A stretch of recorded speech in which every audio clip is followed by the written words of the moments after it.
Alô? Oi, Jerônimo, estou ouvindo. Ok, estamos prontos. Então tá. Vamos começar, Priscila? Claro, podemos, já coloquei para gravar. Então tá. Podemos começar?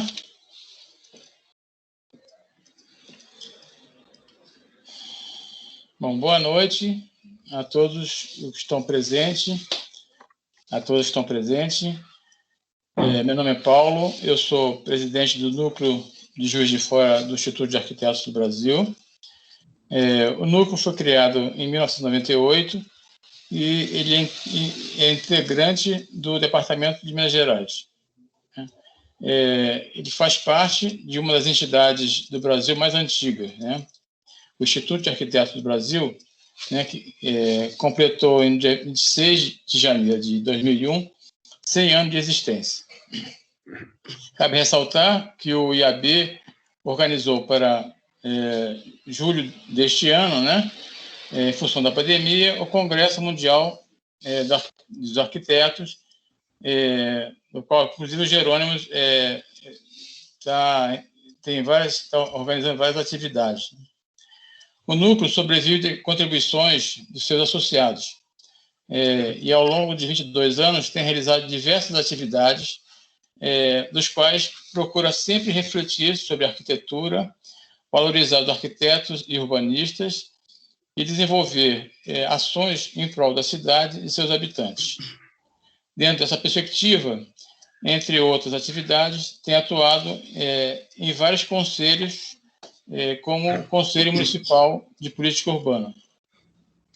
Por outro lado, o IAB tem uma página no Facebook, onde são publicados artigos, né, sobre arquitetura e sobre assuntos vinculados à arquitetura, e onde esse binário estará disponível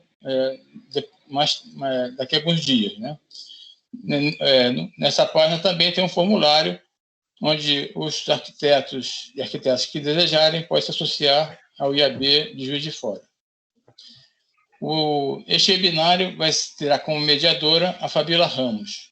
Fabíola é arquiteta e urbanista, com especialização em planejamento e uso do solo no IPUR da UFRJ, planejamento municipal na UFV e University Nova Scotia, Canadá, gerência de projetos municipais, e ela é servidora pública aposentada da prefeitura, tendo atuado em casa, na Secretaria de Atividades Urbanas, na Secretaria de Planejamento e Gestão. Atualmente está na posição de secretária de Planejamento Urbano.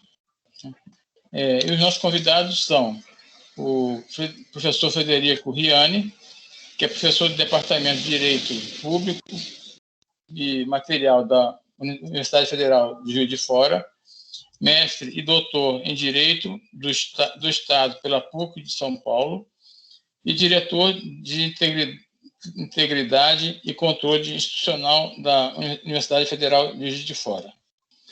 E o arquiteto Jerônimo de Moraes Neto, né? Jerônimo é arquiteto urbanista, formado pela FAU no Rio de Janeiro, Universidade Federal do Rio de Janeiro, em 78, mestre pelo PROARC da FAU FRJ, de 99. Atualmente está no Instituto de Imunobiológicos do Biomanguinhos, atuando no Centro Tecnológico de Vacinas, né, na divisão de projetos.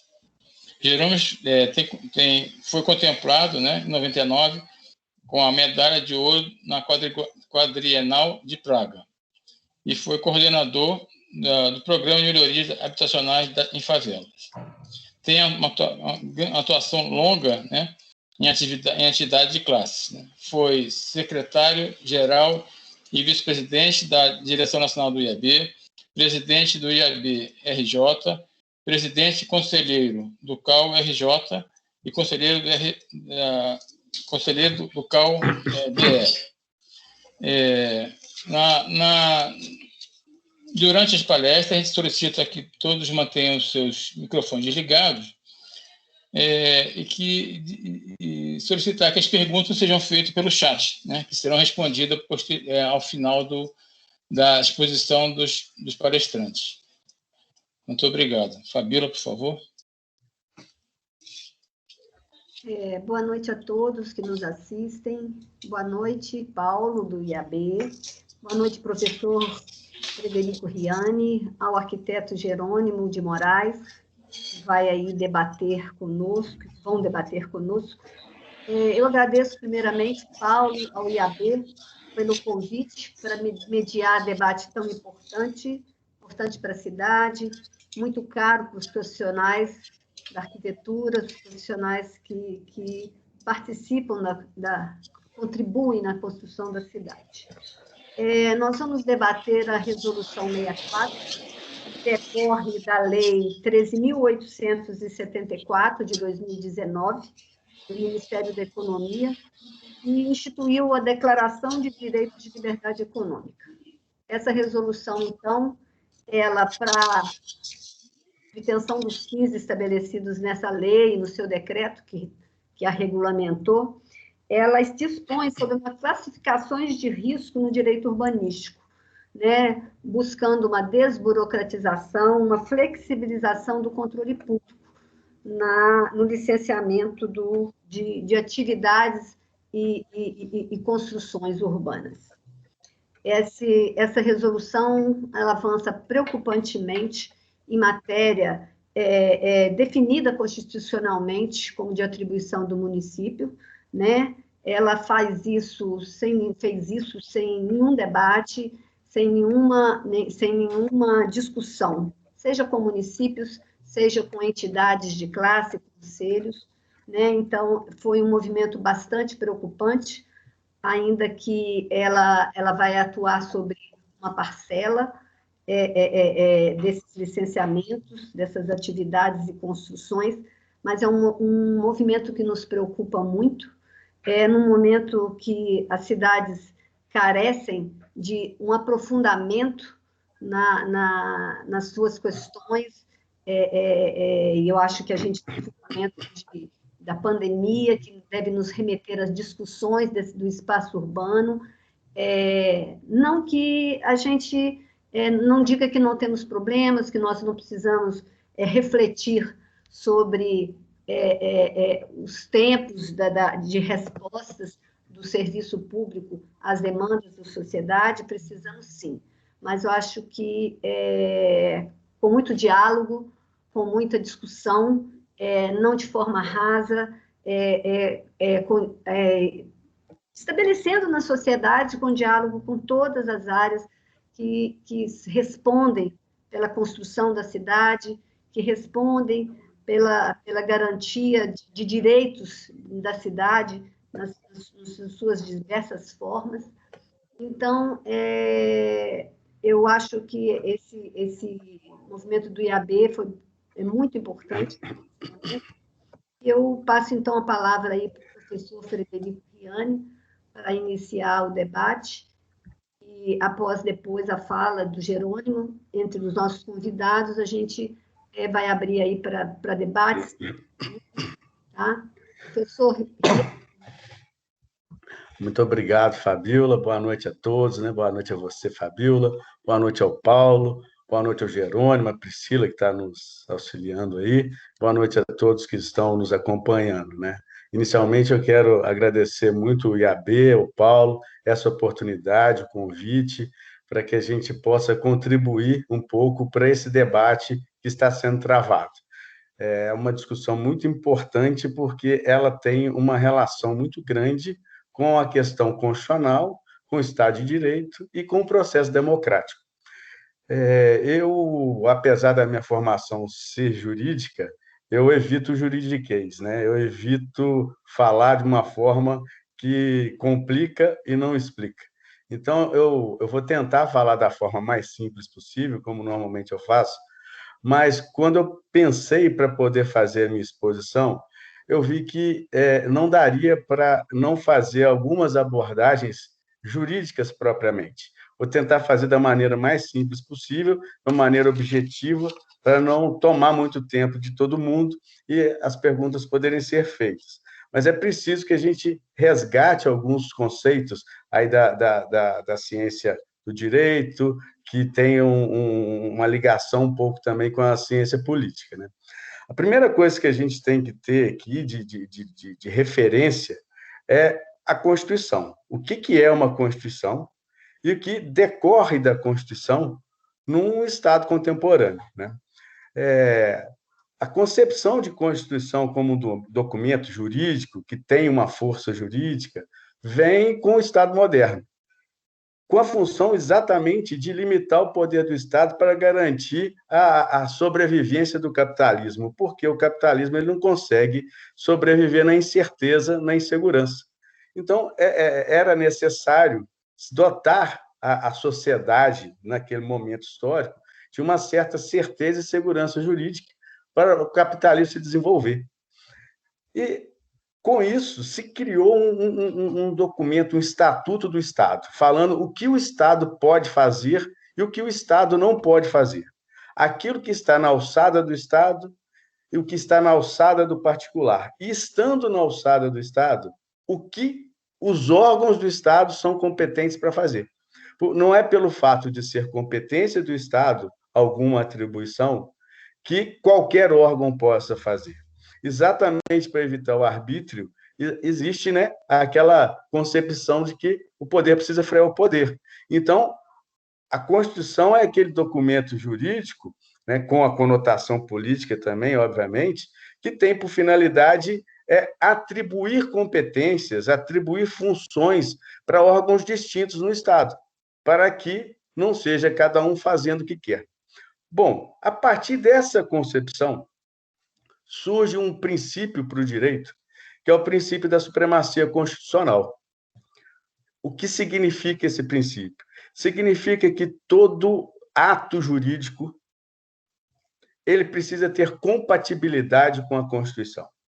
Não há ato do Estado que possa ser divorciado do texto constitucional. E isso em dois sentidos.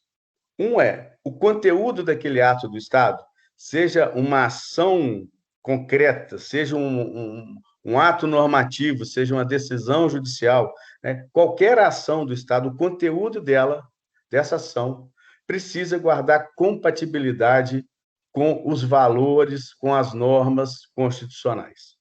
Isso é o que a gente chama de compatibilidade material. Mas tem uma outra compatibilidade também, que é a chamada compatibilidade formal. Os atos do Estado precisam ser emanados da autoridade que tem competência para poder produzir aquele ato. E não só dessa autoridade, mas através de procedimentos que essa própria autoridade tem que respeitar, para que aquele ato seja rígido, para que aquele ato tenha uma saúde, uma validade jurídica. Então, a gente tem, né, a partir dessa concepção que eu estou trazendo para vocês, uma supremacia constitucional, tanto no aspecto formal, que é essa aí da competência procedimental, quanto uma supremacia material, que é o conteúdo da Constituição tem que se sobrepor ao conteúdo dos demais atos do Estado, seja lá qual ato for do Estado, né? Bom, isso é a nossa premissa para a gente começar a discutir.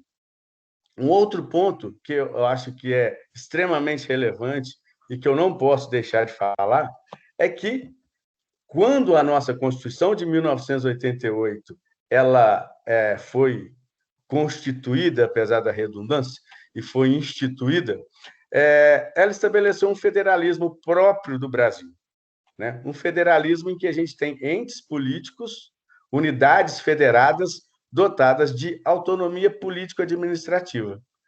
E essas unidades autônomas são a União, os estados, Distrito Federal e municípios. Ao contrário do que quase 100% das pessoas acreditam, do ponto de vista jurídico, eu não estou falando do ponto de vista político, financeiro, mas do ponto de vista jurídico, não há hierarquia entre os entes políticos, né? A União não manda nos estados, Distrito Federal e municípios. Os estados não mandam nos municípios. Portanto, o que cada um desses entes políticos pode fazer é aquilo que a Constituição autoriza, é aquilo que a Constituição permite que eles façam. Então, pode haver ato do município que seja inconstitucional, porque ele viola, ele interfere, ele adentra na esfera do Estado ou da União, por exemplo. Mas pode haver ato da União que adentra a esfera de competência municipal, então esse ato da União é que é inconstitucional. Pode vir do presidente da República, pode vir do Congresso Nacional, mas ele deixará de ter validade, ou, na verdade, ele nem terá validade jurídica, porque é uma autoridade incompetente que emanou aquele ato. Então, para a gente saber o que cada ente político pode fazer, a gente tem que saber o que a Constituição estabeleceu como círculo de competência de cada um desses entes. Então, aqui a gente está na seara do direito urbanístico. E a gente precisa verificar na Constituição quem tem competência para poder tratar da questão urbanística a partir da Constituição de 88. E aí a gente vai nessa, vamos dizer, distribuição constitucional de competências entre os entes políticos da federação. E, normalmente, são separados dois grupos de competência que se chama competência material ou administrativa, é o fazer coisas concretas, construir uma escola, comprar vacina, aplicar a vacina, comprar insumos aí, EPIs por causa da Covid. Isso é uma competência material, é fazer algo concreto. E tem um outro grupo de competências que a gente chama de competência legislativa, que é a competência normativa. Aqui, na nossa situação, analisando essa resolução, a gente precisa fazer uma reflexão sobre quem tem competência normativa para cuidar dessa questão. Bom, olhando a Constituição, lá no artigo 24 da Constituição, diz que a União, os estados e o Distrito Federal, eles têm competência concorrente para legislarem sobre direito urbanístico. Dentre várias outras searas, uma delas é o direito urbanístico. Aí vocês vão falar assim, não, então ele criou a resolução sobre direito urbanístico, então está certo. Não, vamos lá, a gente tem que ir devagar. A primeira coisa é que, no parágrafo 1º desse artigo 24, fala que a competência da União para legislar sobre essa matéria aí, tudo isso que é chamado de legislação concorrente, dentre elas a matéria urbanística, a União tem competência para criar normas gerais. O que são normas gerais? Olha, se a União tem competência para criar normas gerais, ela não pode esgotar uma matéria urbanística, por exemplo. Ela tem que criar princípios urbanísticos, ela tem que criar institutos urbanísticos, ela pode dar referências finalísticas, ela pode dar metas, objetivos para serem cumpridos, mas ela não pode esgotar a matéria, porque senão ela não estaria criando normas gerais, ela estaria criando as normas gerais e adentrando em peculiaridades que seriam competências dos outros entes, aqui, segundo o artigo 24, os estados e o Distrito Federal. Bom, aí vocês vão falar assim, bom, então, o município também não pode legislar sobre direito urbanístico, porque o artigo 24 fala União, Estados e Distrito Federal. Mas a gente não pode, né, já dizia o Eros Grau, né, a gente não pode interpretar o direito em tiras, né, a gente não pode pegar um pedacinho ali do caput, o inciso, e interpretar aquilo sozinho. A gente tem que fazer uma interpretação sistemática. Então, se a gente for lá no artigo 30 da Constituição, que traz as competências dos municípios, lá a gente tem lá que compete aos municípios, inciso 1º, legislar sobre assuntos de interesse local. Inciso 2º, suplementar a legislação federal e estadual no que couber. E aí a gente tem o inciso 8º, que fala que cabe ao município promover o adequado ordenamento territorial mediante planejamento e controle do uso, do parcelamento e da ocupação do solo urbano. Olha, quando fala em planejamento, é óbvio que a gente precisa ter a transformação desse planejamento numa lei, num ato normativo. Porque, se não houver uma lei, nada vai condicionar o comportamento do cidadão, do particular. Porque o particular, segundo o artigo 5º, inciso 2 da Constituição, só é obrigado a fazer ou deixar de fazer alguma coisa em virtude de lei. É o princípio da legalidade. Então, qualquer ato infralegal, que fala, tem que cumprir aquela resolução, tem que cumprir aquela portaria, elas precisam estar amparadas numa lei. Então, uma lei é que tem que trazer o suporte jurídico para que esses outros atos, as resoluções, o decreto, etc., tenham validade jurídica, né? Então, quando está falando no inciso 8º, que cabe o município fazer o planejamento do uso, do controle do solo urbano, significa que cabe ao município legislar sobre isso, porque cabe ao município transformar aquele planejamento em ato impositivo ao particular.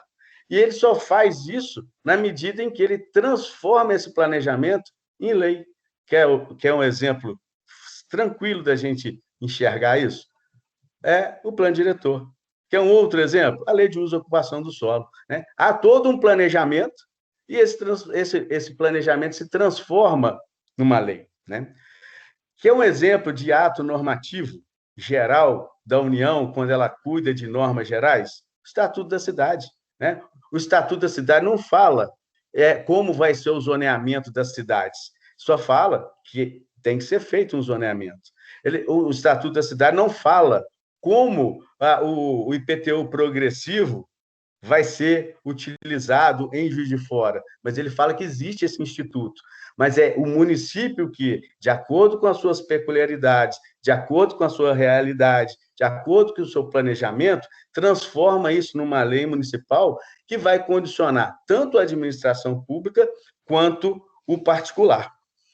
Bom, então, a partir dessas minhas premissas, eu imagino que eu já devo ter esgotado meu tempo, mas eu vou tentar ser mais breve, né? A gente pode fazer a avaliação dessa resolução.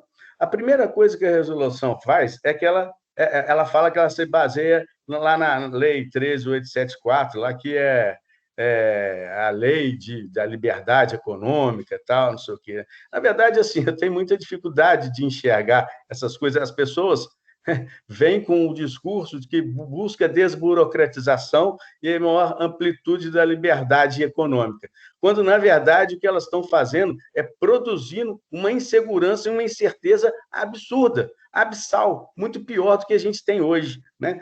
Haja visto que a própria resolução, ela começa a falar em alfa, beta, gama. Por quê? Por que ela dá esse monte de coisa, esse monte de referência que nós, né, temos dificuldade de compreendermos?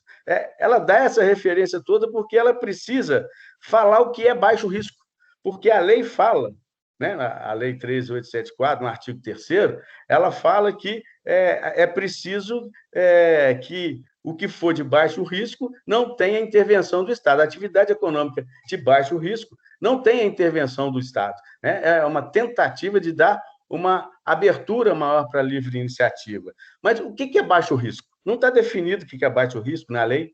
Aí vem a resolução, porque tem também, né, um decreto presidencial que vai falar também nessa questão do baixo risco e tal, mas só que ele fala assim, nível de risco 1, para os casos de risco leve, irrelevante ou inexistente, mas também não entra em detalhes, né, esclarecendo, objetivando o que é baixo risco. Então veio a resolução lá, né, o partir do Ministério da Economia, e buscou definir o que é esse baixo risco. Mas a gente precisa começar a argumentar e perguntar se o Ministério tem competência para fazer uma resolução definindo o que é baixo risco com relação à atividade edilícia urbana, né? Será que ele tem, né, uma resolução lá vinculada a um ministério? Né? Tem competência para definir o que é baixo risco para uma atividade edilícia em Juiz de Fora?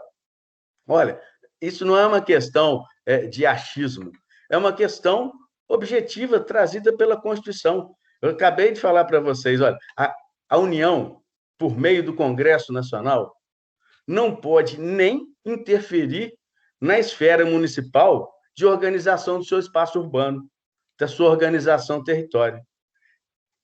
O que será de uma resolução de um ministério, de um órgão colegiado dentro de um ministério?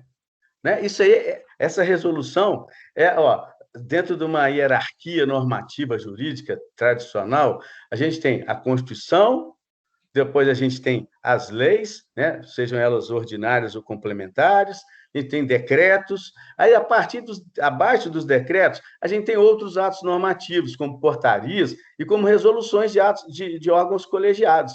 Portanto, essa resolução ela está muito abaixo da lei, muito abaixo de um ato emanado do Congresso Nacional. Se nem o ato do Congresso Nacional poderia invadir e usurpar a competência do município na sua organização espacial e territorial, o que será, então, de uma resolução feita dentro de um órgão fechado, sem nenhuma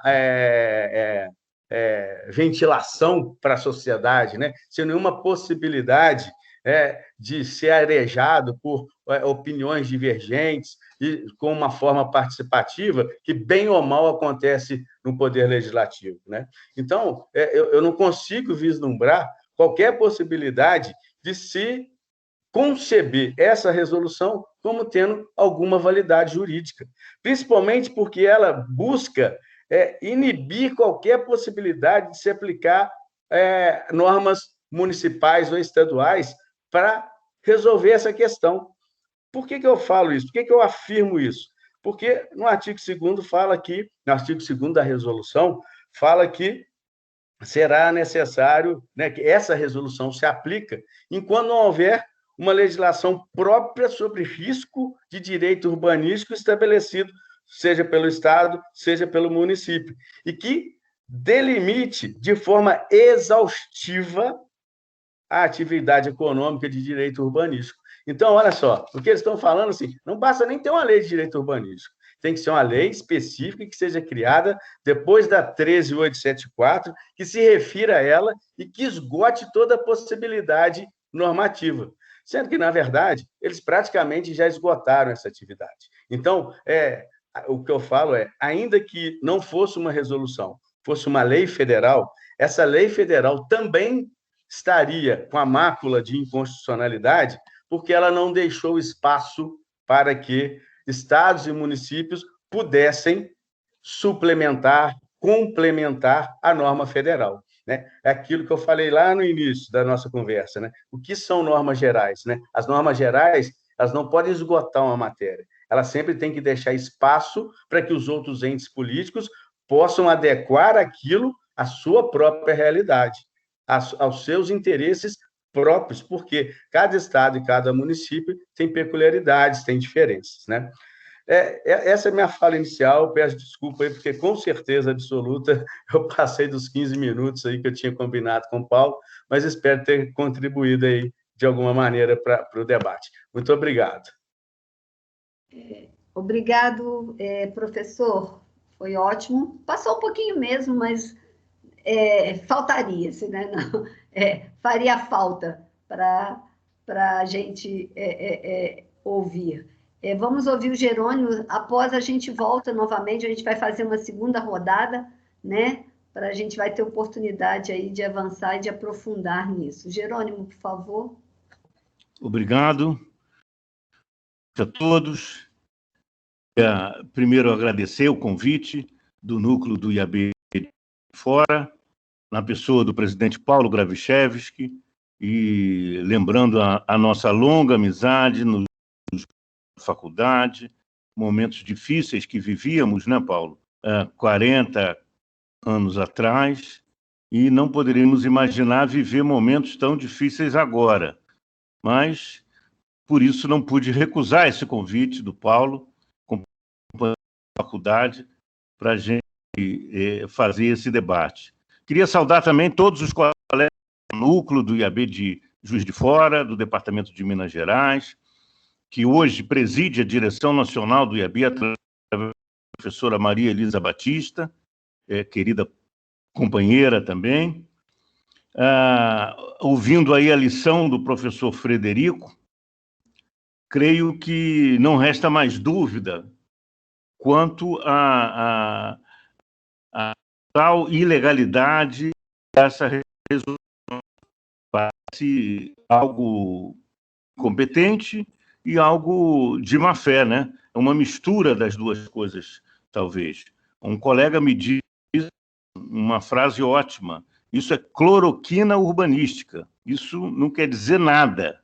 E, realmente, depois dessa lição aí de direito, a gente pode entender que é um negacionismo, é negar todo o cúmulo de conhecimento que a gente tem sobre o ordenamento e o uso do solo, as legislações urbanísticas, edilícias. É uma negação, né? É uma capitulação do gestor público. É interessante que parece uma possibilidade da prefeitura aderir ou não a esta coisa, mas seria, então, a capitulação do gestor público, da administração pública, diante dos seus próprios desafios locais, né? E sem nenhuma... sem nenhuma justificativa, né? O estatuto da cidade, essa questão toda do uso do solo, do ordenamento, que é da prefeitura. O professor Frederico já esgotou esse ponto, e eu vou falar mesmo como arquiteto, né? Que é a experiência que a gente pode trazer para esse debate. O arquiteto é o profissional que pensa no futuro, porque ele projeta. Projetar é lançar à frente, né? Então, a gente tem essa profissão, a profissão de aquilo que ainda não existe, né? Projetar o futuro, né? E é claro que todos queremos um futuro melhor. Isso é um consenso, é uma expectativa de qualquer ser humano ter um futuro melhor, né? E nós, arquitetos, então, estamos sempre envolvidos nessa luta de um futuro melhor, né? Me parece que, num mundo de tanta incerteza que vivemos, no mínimo, resta uma dúvida. Essa hegemonia do imediatismo, que é essa relação, porque ela se coloca como algo que vai resolver de forma instantânea, imediatista, o que não é resolvido, né? Acreditar que esse processo que não controla nada, ao contrário, é o controle do deixa rolar que nós vamos ver, né? Então, vamos só nos ater a uma questão sobre gerenciamento, gestão urbana. É planejamento, controle e avaliação. No caso preciso, seria os diretores, os próprios projetos dos colegas arquitetos, essa fase de planejamento. O controle é o momento do licenciamento. O licenciamento edilício é justamente uma etapa de controle urbanístico. Então, a gente não pode abandonar esse controle. E a fiscalização pública da prefeitura, é a avaliação disso, é o acompanhamento direto. Então, não há como imaginar uma prefeitura que deixe de fazer a sua gestão do seu território, né? Então, o arquiteto tem outra característica. O nosso produto não é um produto que se possa ser avaliado pelo Código ao Consumidor, como, por exemplo, um refrigerante ou um automóvel. O nosso produto é cada qual diferente do outro. Cada imóvel tem uma característica, um terreno, um número de áreas. E mesmo quando próximos, são soluções diferentes, são plantas diferentes, um tem varanda, etc, etc. Então, é impossível. E também, outra característica do imobiliário é que, muitas vezes, a economia de uma família que é a economia da vida inteira daquela família, a compra de um imóvel. Então, é impossível você comprar um imóvel e depois trocar porque tem algum defeito. Não existe essa possibilidade. Não existe possibilidade sequer de um recal de automóveis, né? Então, se houver um erro, se houver um vício, permanecer, né? Isso do ponto de vista do edifício. Mas o que é mais importante é a gente pensar que não se constrói um edifício isolado. O que se constrói é a cidade. O que se constrói é o conjunto de todos esses edifícios. É preciso, e os arquitetos hoje compreendem, que quando a gente constrói cada esquina, Cada pedacinho, cada casinha, nós estamos construindo uma cidade, né? No que eu construo já uma esquina, eu estou construindo a cidade, né? E aí, junto, e a cidade, aí eu vou lembrar as palavras do Gemiller, né? Que até não ter um discurso assim esquerdista, mas Gemiller, né, foi governador do Paraná, prefeito de Curitiba, colega nosso, arquiteto, foi presidente da União Internacional de Arquitetos, foi presidente também do IAB do Paraná, mas sempre foi um homem conservador. Então, ele dizia o seguinte: a cidade é a maior invenção da humanidade, porque a cidade é o encontro da solidariedade, né? A cidade é a forma que aquele conjunto de população primitiva encontrou para se proteger, para ser solidário, né? A partir do desenvolvimento da agricultura, com as sobras que isso proporcionou, se construíram cidades. E nós vemos construindo cidades até hoje. São 10 mil anos que a humanidade tem cidades para viver. E então é isso que nós temos que atentar, a construção da cidade. Então, o que é o licenciamento? É claro que vai ter uma tensão entre o interesse privado e o interesse público. Quem é dono do terreno vai querer buscar o máximo aproveitamento daquele terreno. E eu estou aqui de olho no tempo, mas vou procurar chegar a uma conclusão. Essa contradição, não há nada demais do arquiteto tratado por seu cliente para construir uma casa, construir um prédio. Ele procure dar ao cliente o melhor uso possível para aquele terreno. Mas existem normas e legislações locais que limitam. É fácil entender porque, como um shopping center, impacta no sistema viário de uma cidade, devido à quantidade de carros que se dirigem àquele shopping, num determinado dia, num sábado, por exemplo. Então, é preciso entender que cada construção vai impactar na cidade. Aqui no Rio nós tivemos um problema de um hotel que foi permitido um gabarito muito alto, que projetou uma sombra imensa sobre a praia de Copacabana. Vejam o contrassenso, o hotel que atrai justamente para que venham à praia, ele projeta uma sombra na parte da tarde, na praia, não permitindo, por exemplo, que seus próprios turistas possam tomar sol naquela praia, porque o edifício está projetando uma sombra. Percebam como a edificação particular ela pode trazer impactos para o interesse coletivo, para o interesse público. E é isso, quem faz essa mediação é a legislação urbanística, é a lei edilícia. E é muito confortável para o arquiteto, que tem o seu cliente, ter esses limites, porque ele vai colocar para o seu cliente: olha, isso aqui é impossível de fazer 20 andares, o gabarito aqui são 12 andares. Então, ele não tem que brigar com o cliente, ele tem que colocar as posturas urbanísticas e edilícias daquele município, né? Bom, aí eu não vou nem entrar no detalhe dessas classificações de risco, de tudo isso, e essa cloro-urbanística, na verdade, já é conhecida. Pelo menos aqui no Rio a gente conhece bem. É só ver quando se constrói sem legislação, como a milícia faz, né? E o último caso foi aquele prédio do Musema, que caiu e matou tanta gente. E outros tantos sem casa. O resultado de obras sem nenhum controle urbano. Então, é muito perigoso esse avanço, vai trazer muita insegurança, baixa qualidade e a construção de espaços urbanos precários. Essa quantidade limitada em 1.750 metros quadrados, você vê o seguinte: bairros como a Urca, no Rio de Janeiro, e com certeza muitos bairros de Juiz de Fora, os imóveis dessa dimensão ou menor. Não seria possibilitar todo um bairro como a Urca, no Rio de Janeiro, né? Enfim, é também interessante que, ao mesmo tempo, a proposta de solução combate à burocracia, e aí, é claro, nós podemos debater isso num outro momento, como aprimorar e como desenvolver e dar mais agilidade ao licenciamento, mas sem esse preconceito de que servidor público não trabalha. Os colegas lá da Fiocruz estão lá agora na fábrica fazendo a vacina que você vai usar. Essa noite estão trabalhando, no turno da noite, né? Como os funcionários públicos não trabalham?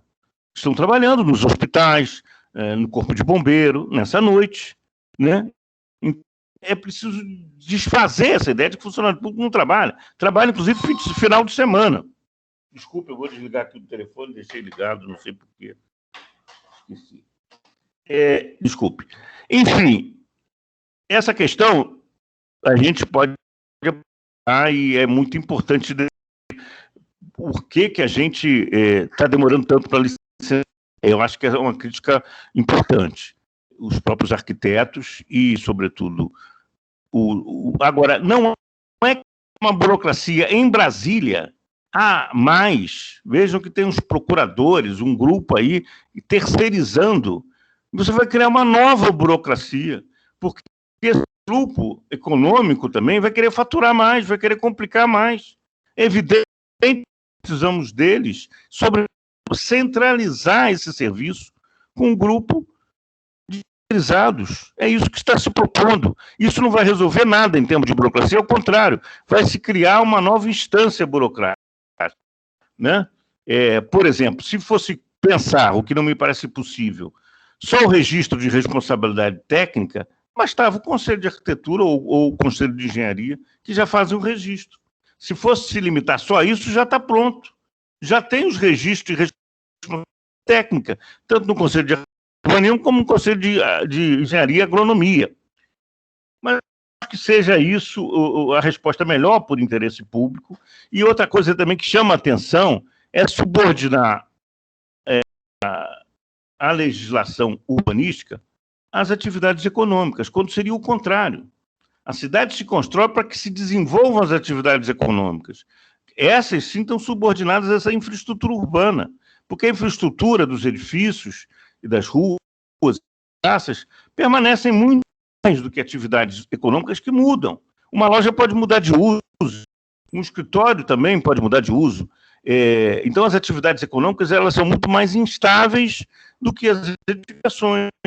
Então, não podemos subordinar o desenvolvimento urbano às atividades econômicas, mas ao contrário. Eu acho que são as cidades, e aí voltando para fechar, a importância da cidade como um patrimônio coletivo. Hoje, que a gente vive uma época já não industrial, e aí Juiz de Fora, que foi quando passava de carro aí, Juiz de Fora era uma cidade industrial, né? Talvez hoje você tenha galpões vazios, eu não vou a Juiz de Fora, mas com certeza nós migramos para os serviços, né? E os serviços justamente é onde mais você precisa das cidades, né? Para o turismo, para os restaurantes, para os hotéis, para o desenvolvimento das atividades econômicas de serviços e não industriais, porque industriais fica segregado da indústria, mas os serviços se misturam na cidade. É importante ter uma cidade de qualidade, como, por exemplo, Paris, que é a cidade que mais recebe turistas no mundo. E você pode andar de metrô pela cidade toda, e você tem os cafés nas calçadas, e você tem uma cidade efetivamente com espaços públicos confortáveis, de forma que você tem um equipamento urbano servindo a todos os turistas e moradores da cidade. É isso que a gente tem que pensar das cidades brasileiras. Cidades com mais qualidade, capazes de absorver essa nova dinâmica de uma economia de serviços. E isso precisa de muita qualidade, de muito planejamento, muitos planos, projetos, controle urbanístico e fiscalização. Por hora é o que eu gostaria de dizer. Obrigado. Obrigado, Jerônimo. Professor Frederico, uma segunda rodada aí para nós. Então vamos lá, né? Eu vou pegar alguns ganchos que o Jerônimo deixou para mim. A primeira coisa que eu achei interessantíssima é a cloroquina urbanística, né? É isso, né? Eu acho que... Ô, Frederico, você está com a câmera ligada? Tô ligado, tá ligado. Não está aparecendo, não? Desliga e liga novamente, por favor. Pronto, liguei e desliguei. Apareceu? Agora sim. Então tá bom. Então vamos lá, né? Então a questão da cloroquina urbanística, né? A gente precisa pensar a partir de 2 pontos essa questão, né? Se nós pensarmos a partir da lógica de quem está no poder e está fazendo esse tipo de coisa, faz sentido. Por quê? Porque para eles o Estado é um empecilho. O Estado não serve para nada. O Estado só atravanca a vida das pessoas. Então, para eles, faz algum sentido, né? Mas o que está por trás disso tudo? Né? A gente também tem que pensar um pouco no que está por trás disso, né? E para que serve um planejamento urbano, né? Parece-me que toda vez que se quer tirar competência e atribuição do Estado, na verdade, o que se quer é abrir um novo mercado privado. Por quê? Porque a gente tem aí uma certa saturação no mercado. Então, cada dia que passa, há necessidade de se ter novos produtos ou novos serviços a serem ofertados.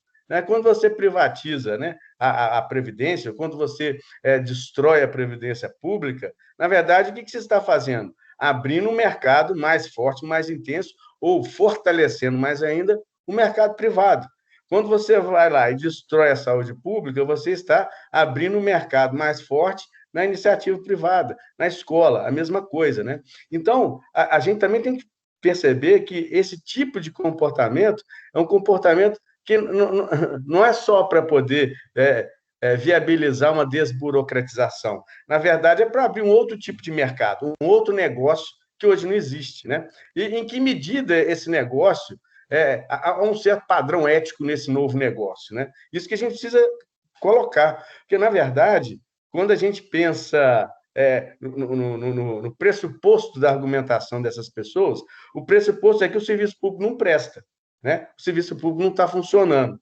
Olha, realmente, a gente tem problemas nesses licenciamentos, é fato. Qualquer pessoa que quiser um alvará para construir, ela vai penar junto ao serviço público. Às vezes, 2 anos é pouco para poder começar a construir. E não dá para esperar 2 anos para se iniciar uma obra. Então, por isso, a gente tem que acabar com o serviço público? Não.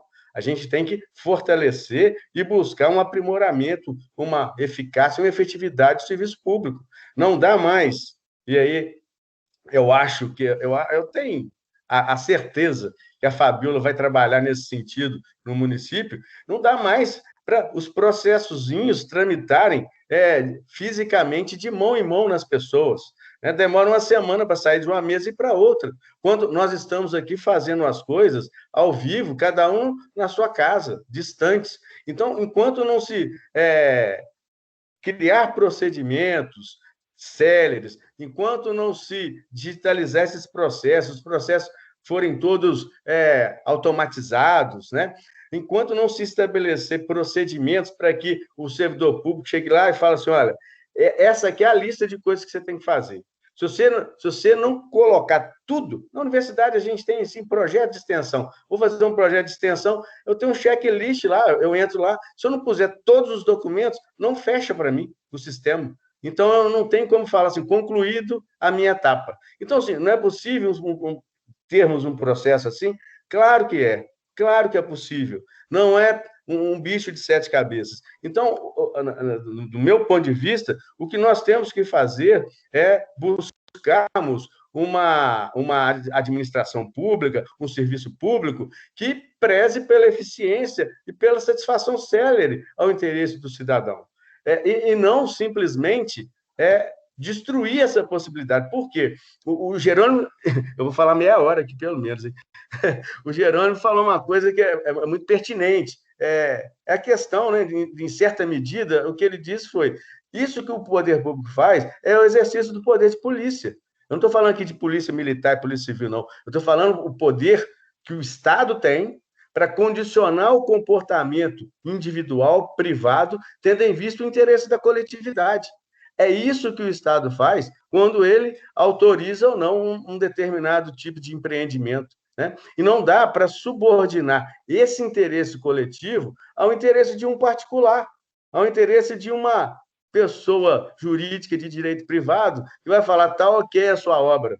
A gente sabe que com todo o arcabouço normativo que nós temos hoje, com esse controle na mão do Estado, há todo um processo de captura dessa criação de normas de direito urbanístico por parte da indústria da construção civil. A gente sabe disso, o poder de pressão, de persuasão que essa indústria tem. Haja vista a legislação urbanística em Juiz de Fora, como é uma colcha de retalhos, é uma bagunça, é um caos. Eu sou da área, eu não consigo compreender adequadamente, porque cada dia que passa, a lei lá de 1986, ela tem um enxertozinho aqui, um enxertozinho ali, para atender determinados interesses, a ponto de eu sempre argumento que cada dia que passa, Juiz de Fora é, urbanisticamente falando, pior do que o dia anterior. Agora, você imagina se nós deixarmos isso tudo exclusivamente na mão do particular, né? O planejamento urbano é um planejamento que tem por finalidade viabilizar a vida digna ao cidadão, viabilizar a prestação dos serviços públicos de qualidade ao cidadão. O planejamento urbano não é para viabilizar o empreendedorismo, né? O empreendedorismo tem que ser considerado nesse processo de planejamento para que qualquer e todo cidadão tenha uma vida digna no espaço urbano, né? Então, eu acho que eu me exaltei um pouco, porque eu peguei carona na fala do Jerônimo, mas o que eu poderia complementar um pouco é isso. Você nem usou metade do seu tempo? Eu tenho mais 15 minutos, então eu vou continuar falando. Você tem mais 10 minutos. Mais 10? Não, é porque, na verdade, quando a gente fala assim, vamos elaborar um plano diretor, né? Antigamente, eu acho que vocês que são da área, né, do urbanismo podem me corrigir se eu estiver errado, é até bom que eu vou aprender, mas antigamente, quando se fazia um plano diretor para o município, por exemplo, o que vinha por trás do plano? Era uma organização espacial do município, né? Hoje isso não pode ser concebido assim. Quando eu vou fazer um plano diretor, eu tenho que colocar assim, olha, como eu vou viabilizar os direitos fundamentais para os cidadãos que moram nesse espaço. E a partir desses direitos fundamentais, a partir das carências, das necessidades dos cidadãos, é que eu vou organizar o espaço urbano, né? A gente percebe nitidamente o centro urbano, né, de Juiz de Fora está completamente esgotado. E a gente continua vendo a legislação há pouco tempo possibilitando um acréscimo no potencial construtivo de 30%, sendo que o espaço já estava esgotado em todas as perspectivas, né? A gente sabe que há estudos que mostram que em Juiz de Fora, o centro de Juiz de Fora é 7 a 8 graus mais quente, porque virou uma estufa, a gente não tem arborização, a gente tem prédios colados uns nos outros, não tem espaço entre os prédios, tudo asfaltado, tudo desemboca no centro da cidade de Juiz de Fora. Então, a gente não tem um planejamento urbano que busque essa descentralização, criação de outros centros para que se construa nos diversos locais de Juiz de Fora vida com qualidade, né?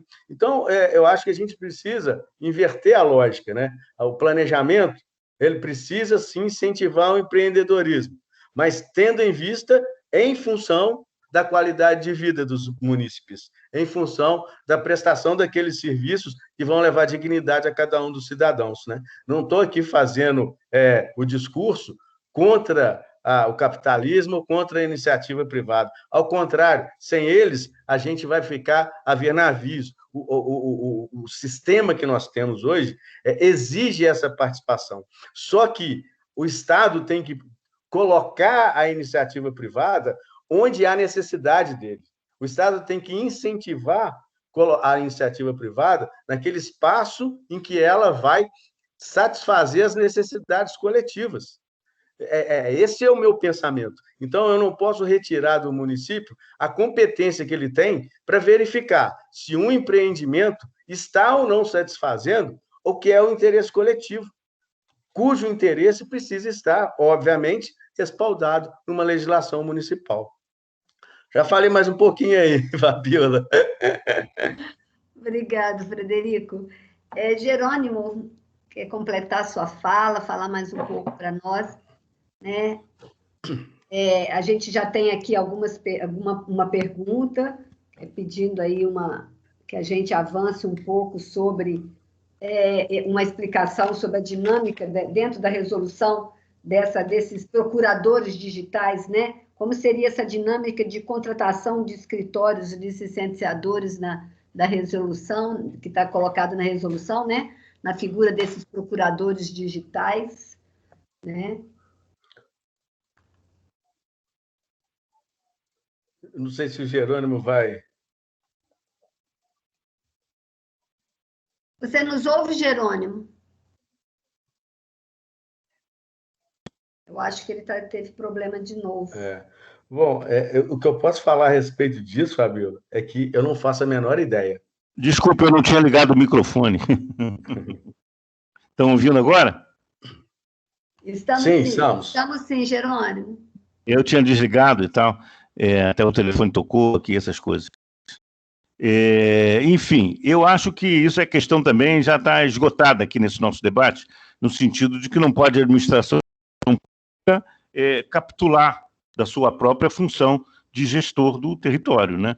Então, essa é a função da prefeitura, que ela não pode capitular. Essa questão, eu também sei pouco sobre esses procuradores digitais, mas eu alertei que o professor também colocou, é um nicho de mercado de uma nova burocracia que vai nascer e centralizado em Brasília. Alguém acredita que isso vai dar certo? Entendeu? Ou esse cara vai só ficar lá apertando o botão ou isso vai virar mesmo terceirizando, é uma nova burocracia. Gente, quanto tempo você demora para resolver um contrato com a Oi ou com uma concessionária qualquer, não devia estar citando o nome, pelo telefone? Né? E o que é isso? É roubar tempo, muito pior do que qualquer burocracia pública. Então não é porque é terceirizado que vai te deixar... Isso não vai resolver. É como a cloroquina, só vai fazer mal, não vai fazer bem nenhum. Né? Então, eu queria tocar num ponto, para encerrar, avançar num ponto novo. Né? A resposta para esse... Eu não conheço bem essa nova resolução, mas achei muito estranho os procuradores digitais e estou apontando que é uma nova burocracia que não vai resolver nada. Agora, queria lembrar, no esteio aí do que disse o professor Frederico, e nós também falamos, eu queria acrescentar um importante dado que hoje, nos dias dessa pandemia, nós todos temos nos deparado, a questão da saúde urbana. Né? Entre muitos aspectos que a prefeitura vai defender, tem esse aspecto da saúde urbana, só para mostrar um aspecto que é fundamental.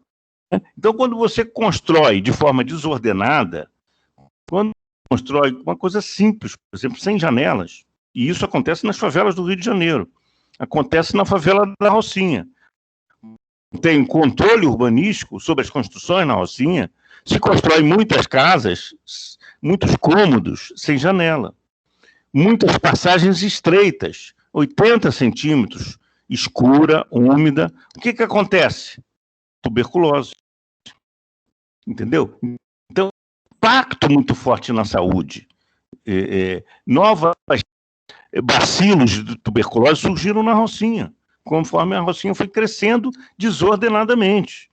Então, é preciso compreender, e agora nós estamos vivendo essa pandemia, todo esse impacto sanitário, dessa emergência, a importância que isso tem. E as epidemias sempre atacaram as cidades, desde a Idade Média. Não há nenhuma novidade nessa pandemia em impactar os centros urbanos. Né? Cidades foram construídas já na Idade Média. Né? A minha avó falava da gripe espanhola, eu ouvi aquilo, não entendi que uma coisa podia ser tão impactante. Agora estamos vivendo isso. Então, a minha trajetória, e eu queria destacar de novo a importância do núcleo do Instituto de Arquitetos do Brasil em Juiz de Fora, porque eu aprendi muito no IAB. Fiquei aí desde o tempo de estudante, mas nos últimos 20 anos, em que eu costumo dizer que a cada 5 anos eu fiz uma faculdade. Aprendi muito com a convivência dos colegas, e com muitos colegas que deixaram muitas lições. Então, e essa articulação dos profissionais, como também os advogados fazem através da OAB, que, aliás, é uma entidade muito importante para todos, para toda a sociedade, é muito importante esse debate, essas possibilidades, como estamos fazendo esse debate agora, né? Então, graças ao Núcleo de Arquitetos do Brasil de Juiz de Fora, Departamento de Minas Gerais. Então, é importante esse debate. Fiz essa trajetória político-profissional e hoje, como eu sou funcionário da Fiocruz, eu tenho me dedicado justamente a essa questão urbana, né? Eu quero agora me aposentar nessa direção de estudar esse assunto, de contribuir para isso, inclusive no Congresso Internacional, que acontecerá agora em julho, porque nós participamos de um grupo internacional da União Internacional de Arquitetos, que é o Public Health Group, e que agora, aparentemente, vai ficar protagonista do debate. E o debate é esse. Construir uma cidade, você tem que pensar na promoção da saúde, na prevenção da saúde. E isso, as posturas urbanísticas, quando uma edilícia determina o dimensionamento das janelas, por exemplo. Todo arquiteto sabe que as janelas são dimensionadas na proporção do piso, da área do piso do quarto, daquele cômodo. Se é uma sala muito grande, vai ter que ter janelas maiores. Mas isso é para quê? É saúde. Essa relação é uma relação de saúde. Então, é só tocar na importância que tem o planejamento urbano, o controle urbanístico através do licenciamento, por exemplo, e da fiscalização sobre a saúde das pessoas. Porque isso todo mundo está vendo que é muito importante, porque quando a gente fala de saúde, está falando de vida. É uma questão de estar vivo ou não, dos seus familiares estarem vivos ou não. Então, quem constrói sem controle urbanístico corre riscos. O risco não é só o desabamento, que pode acontecer quando você não tem responsável técnico, como aconteceu na música. E como quem toma cloroquina também pode se prejudicar a sua própria saúde. É isso que é importante entender. E buscar o conhecimento, por isso que eu apontei no início que isso era negacionismo. Negacionismo do conhecimento que nós já temos. O conhecimento que já temos por uma cidade melhor. É isso que nós queremos, um futuro melhor. E o futuro melhor só será possível com uma cidade de mais qualidade. E essa cidade tem que ter uma gestão, um planejamento, um controle, portanto, licenciamento. Essas etapas. Não conhecemos outra forma. Agora, aperfeiçoar o licenciamento? Sim, vamos. Mas eu queria lembrar que tem prefeituras no Brasil que não tem sequer um arquiteto. Então tem que começar por aí. Começar a levar o conhecimento da arquitetura e do urbanismo para as prefeituras do Brasil. Vamos agilizar o licenciamento? Vamos. Vamos dar mais responsabilidade para o profissional? Vamos. Mas não podemos deixá-lo com o seu cliente. Pressão do interesse, que o professor Frederico deixou isso claro. O cliente, o empreendedor não pode tudo e pressionar o seu arquiteto a fazer tudo que ele quer. O arquiteto tem que dizer para o cliente, há limites, e os limites são impostos pelas posturas municipais. Eu não posso fazer 10 andares, eu não posso fazer ocupação dessa 100% de ocupação. Eu tenho limites que são limites da coletividade, né? E que vão atender a todos. Não se pode falar que liberdades individuais. Eu vou dar um exemplo aqui para finalizar, né? Não se pode avançar o sinal vermelho, porque o sinal vermelho ou verde é uma cor social para que a gente possa passar no cruzamento sem risco. É por isso que existe o sinal vermelho e o sinal verde. Então, um tem que parar e o outro passa. É assim que caminha a humanidade, é assim que a gente regula a nossa vida nas cidades, limitando alguns direitos para que o outro tenha de passar o cruzamento, né? Então o sinal fica vermelho para um e verde para o outro. Mesmo assim, tem aquele que passa no sinal vermelho, ameaçando a vida de quem estava na sua, tranquilamente, passeando com a família.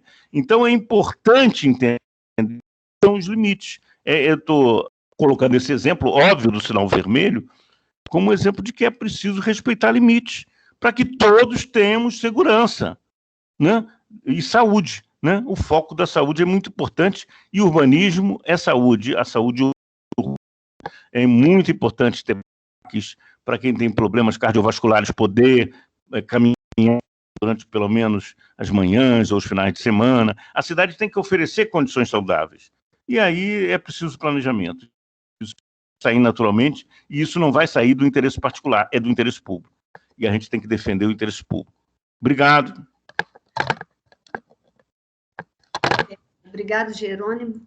Eu queria destacar na sua fala, Jerônimo, exatamente eu acho que é essa defesa que a gente tem que fazer da atuação do Estado, do seu papel de garantir a sobreposição do interesse privado, do interesse coletivo sobre o interesse privado, né? A gente nem precisa fazer um exercício com grandes obras. Quando a gente pensa numa obra pequena, e você falou sobre o aspecto do edifício, né? Que é hoje essa garantia da saúde, né? E aí a participação de um profissional para orientar a concepção desse edifício, mas também a relação desse edifício com o solo, com o solo urbano, né? Na forma daquilo que a lei diz sobre os afastamentos entre as construções, a garantia dos afastamentos para o espaço que é público, a garantia das calçadas,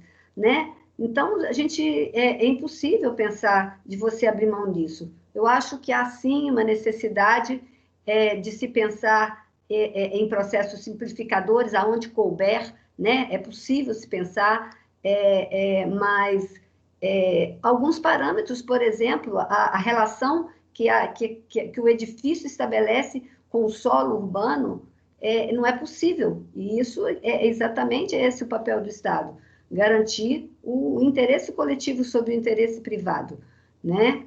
E eu acho que a gente tem, sim, que você reduzir muito o problema, né? A gente precisa investir na valorização do servidor, investir na capacitação, nas condições das estruturas públicas e responder a demandas que são grandes, que são complexas, né? Deixa eu ver aqui sobre perguntas. Acho que a gente pode... vocês gostariam, professor Riano Jerônimo, de fazer alguma complementação antes da gente estar abrindo aí para as perguntas? Fabiola, você tinha adiantado uma pergunta, né? Sobre a questão dos procuradores digitais. Aí, como o Jerônimo não estava aparecendo, eu falei assim, ó, eu não faço a menor ideia de como isso vai acontecer. Por quê? Porque a resolução, ela fala que isso é um problema dos particulares. O particular é que vai contratar, é um contrato privado, particular, entre o interessado e aquele procurador digital. Mas só que a resolução também fala que a participação desses procuradores digitais é mandatória. O que significa isso? É obrigatória. Então, nesse aspecto, é muito pertinente o que o Jerônimo falou, no sentido de que a gente está simplesmente construindo uma burocracia privada.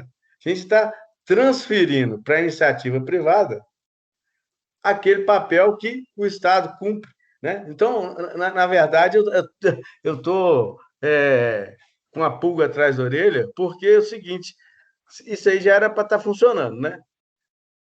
Acho que era a partir de março que já iria iniciar.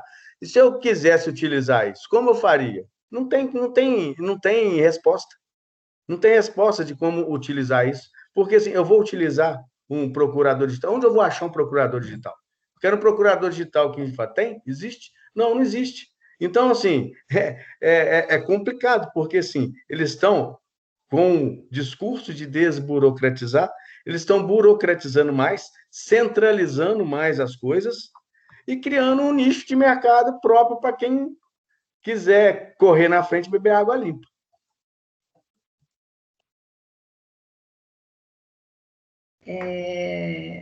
A gente tem aqui alguns comentários, eu vou passar, não vieram numa forma de perguntas, mas, na verdade, acrescentando aí comentários, né? O Fajardo, por exemplo, ressalta aí, lembrando quem está atrás do balcão aí, né? Que é da aprovação dos licenciamentos, né? que nunca sendo, imagino aqui que a fala dele seria isso, nunca foram ouvidos, acho que nunca puderam manifestar as dificuldades desses processos, né? A gente sabe que estruturas a gente tem das prefeituras, muitas prefeituras, as estruturas, né, as condições de trabalho, né, inexistentes.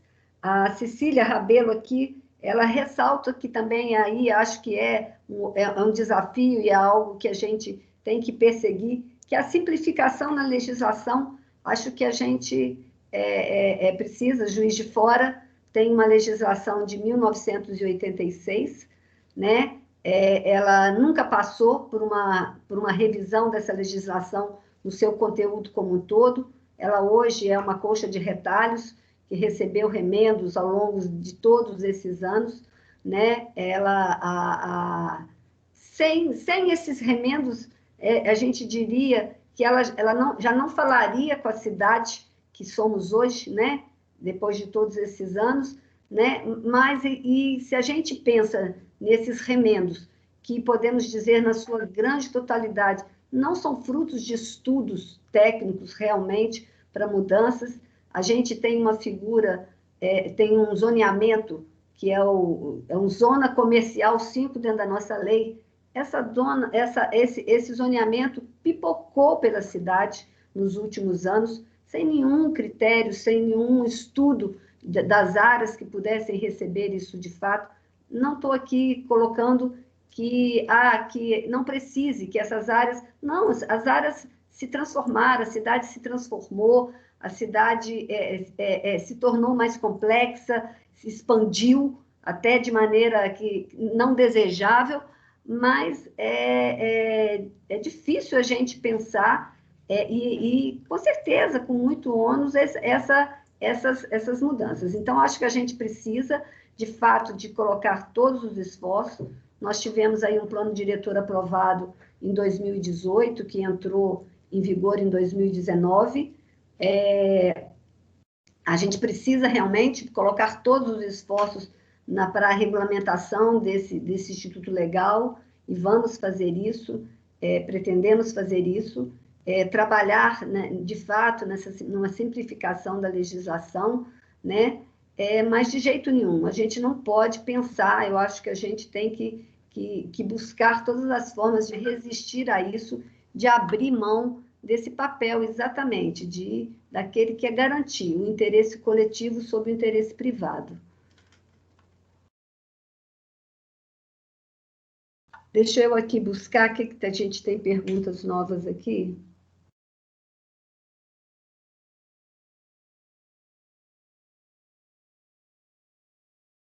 Só o colega Fajardo reafirmando aqui a fala dele, né?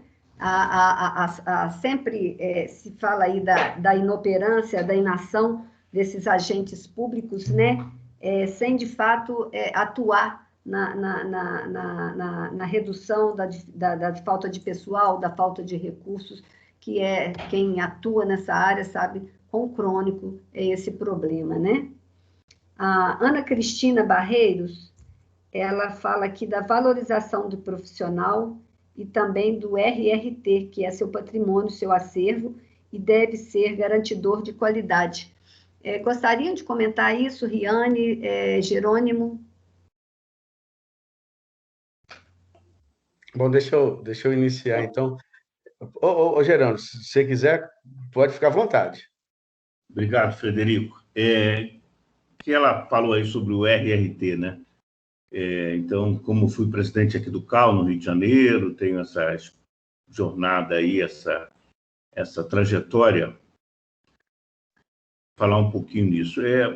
Para começar, que essa denominação me pareceu que não precisa, né? No CREA, nós tínhamos anotação de responsabilidade técnica, ART, e a lei que criou o CAL criou uma denominação um pouquinho diferente, que é o Registro de Responsabilidade Técnica, RRT.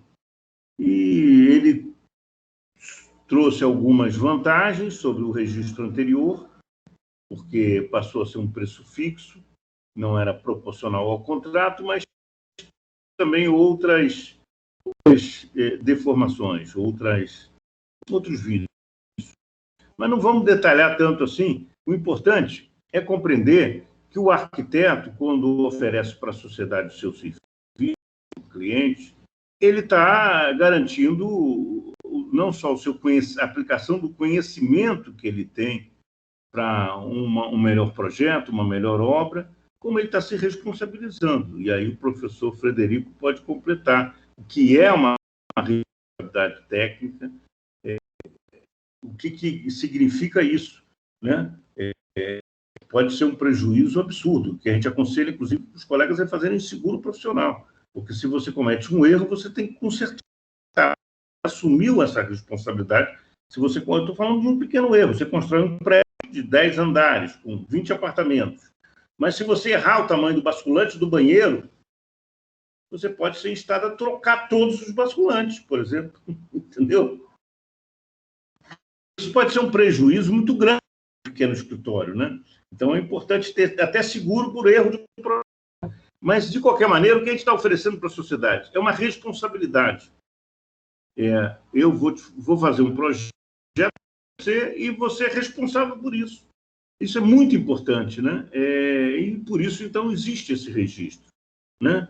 Mal comparando com a placa do automóvel. Tem lá um registro no carro, tem a carteira de habilitação do motorista, tem um número, né?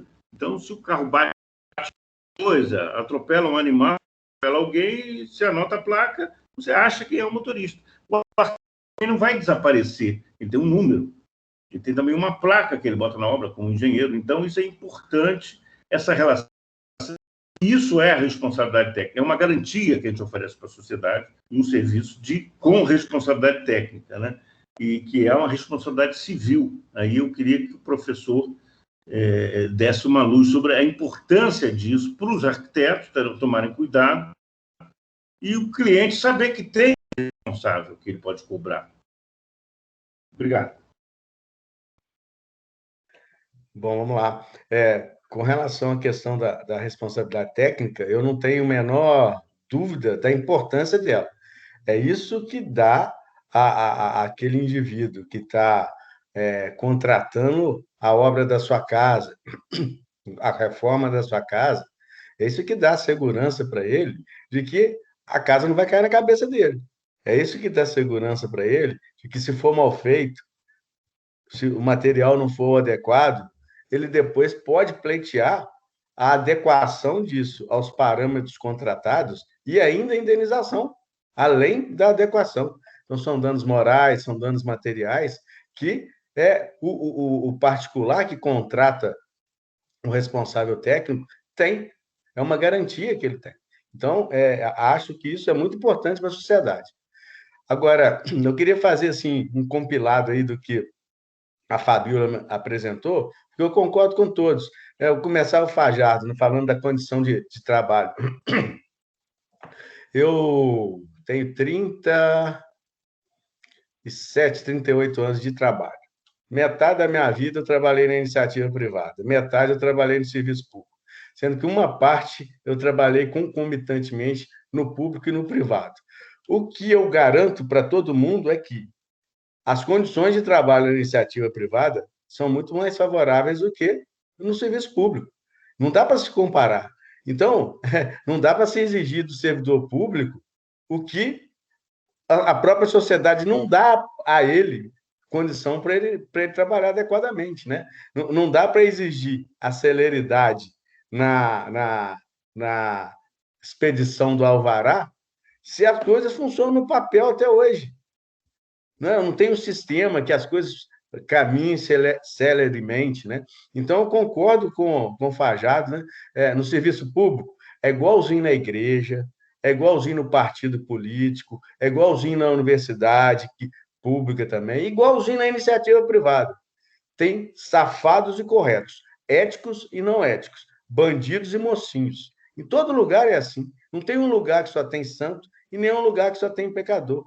Mas eu sei e conheço no serviço público pessoas que são extremamente dedicadas e qualificadas e não conseguem contribuir mais porque não têm condições materiais para exercer o seu trabalho com maior presteza. Então, não é um problema do servidor, é um problema da nossa sociedade, em que o Estado tem tanto para dar e não tem ainda a condição material para oferecer adequadamente. Então, isso reflete na qualidade do serviço, que não é culpa do recurso humano, não é culpa do servidor público, né? Mas do sistema, né? De onde ele está inserido.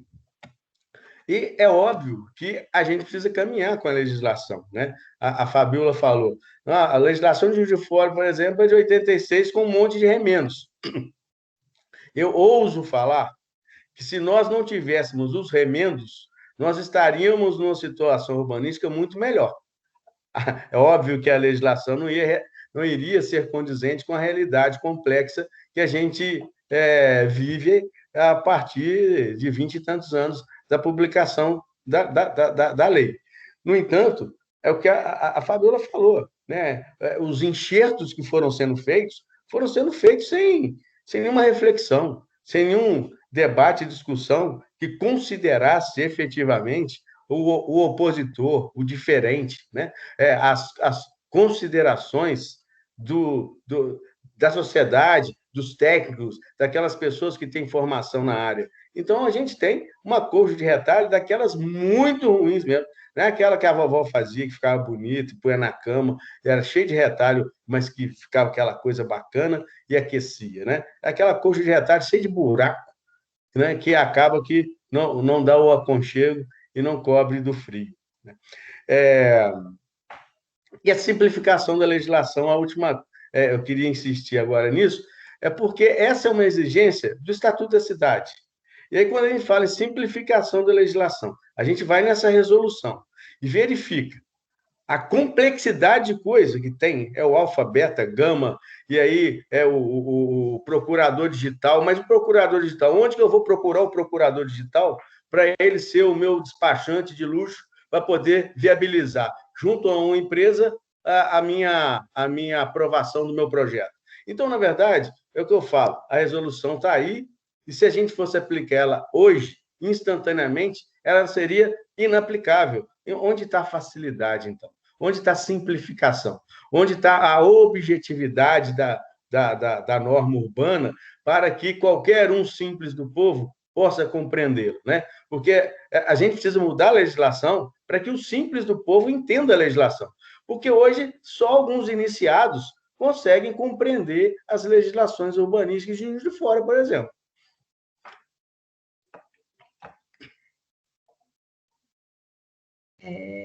Professor Riane, essa foi até a arquiteta Cecília Rabelo comenta sobre isso, né? Ela faz exatamente, ela remete ao Estatuto da Cidade, né? Do simplificar, a gente buscar instrumentos adequados, né? Que temos, né? Então, a gente tem uma lei que trata com parâmetros, coisas que já ultrapassados, a gente pode avançar em muito nesse processo de revisão, né? E aí a gente construir, de fato, um instrumento mais adequado.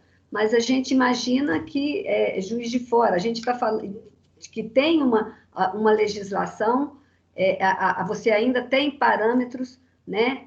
Então, imaginamos nós, outros municípios, que ainda muito mais carentes.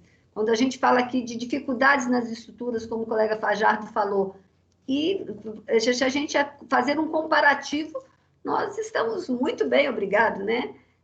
Pensando, sabemos disso, as realidades brasileiras, né? Muito, muito diferentes, né? Então, de fato, não é possível. A gente não é algo que de um prejuízo muito grande, se isso passa. Eu queria fazer uma pergunta, se vocês têm informação, como que a gente tem notícia de que essa resolução foi objeto de questionamento, que ela sofreu um efeito suspensivo, como que está isso? Fabíola, eu não sei, a informação que eu tenho também é que o próprio ministro da Economia suspendeu a resolução para poder discutir com a sociedade depois da gritaria que se formou, né? Eu simplesmente acho que ela tem que ser ignorada pelo município, porque ela é um nada jurídico.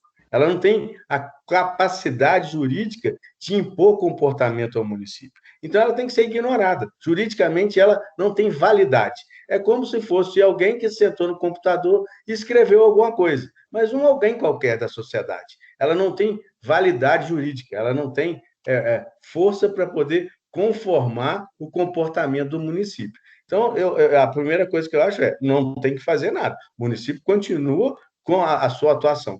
Agora, acho que é necessário, porque, assim, talvez... Porque uma coisa interessante que você falou é assim, Juiz de Fora, apesar dos pesares, tem uma legislação, né? Então, assim, a gente não pode desconsiderar isso.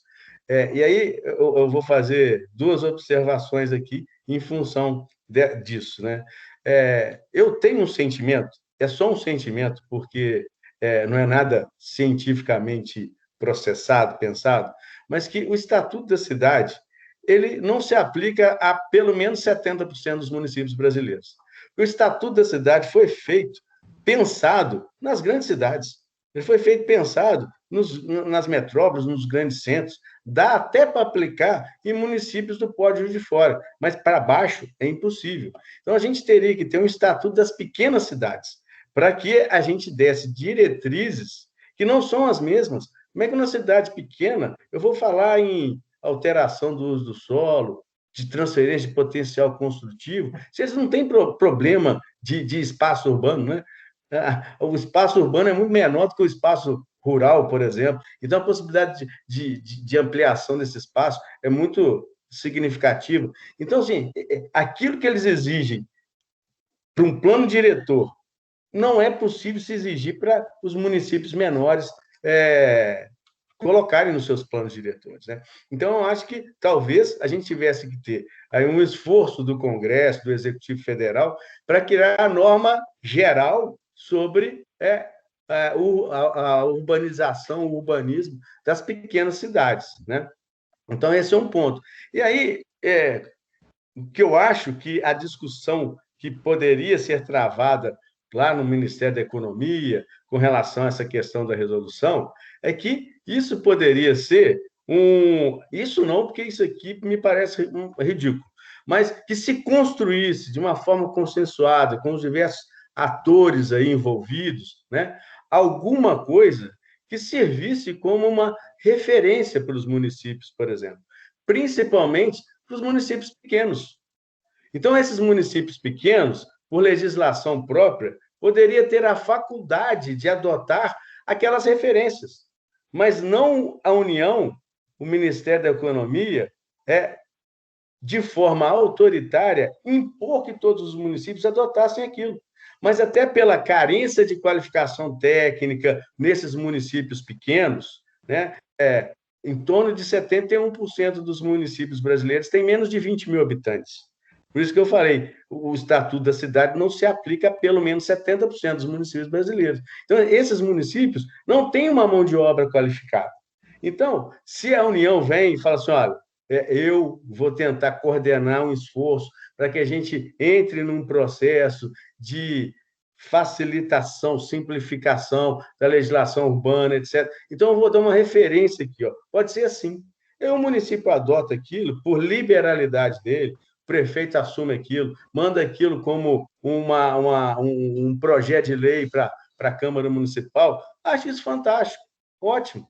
Agora, não pode, de cima para baixo, autoritariamente, descumprindo as competências constitucionais, o Executivo Federal achar que a gente está diante de um monte de idiota, né? Eu queria fazer um comentário para concluir aí essa questão dos procuradores. É realmente uma loucura, uma nova burocracia, né? Que não vai resolver nada. Mas eu queria focar na questão das atividades econômicas, porque parece que tudo se origina com uma vontade de regular, de liberar a regulação das atividades econômicas. No entanto, a gente vê que novas atividades econômicas acontecem descontroladamente, como, por exemplo, Uber. entrega de pizza e comida hoje aqui no Rio. As pessoas ficaram em casa, passaram a pedir, então as bicicletas e motocicletas se multiplicaram e os entregadores não têm nenhum emprego. Alguns entregam até a pé, porque não tem nem sequer uma bicicleta alugada. Então, são atividades econômicas novas acontecendo aí, né? Então, é preciso pensar no futuro com as novas atividades econômicas que virão.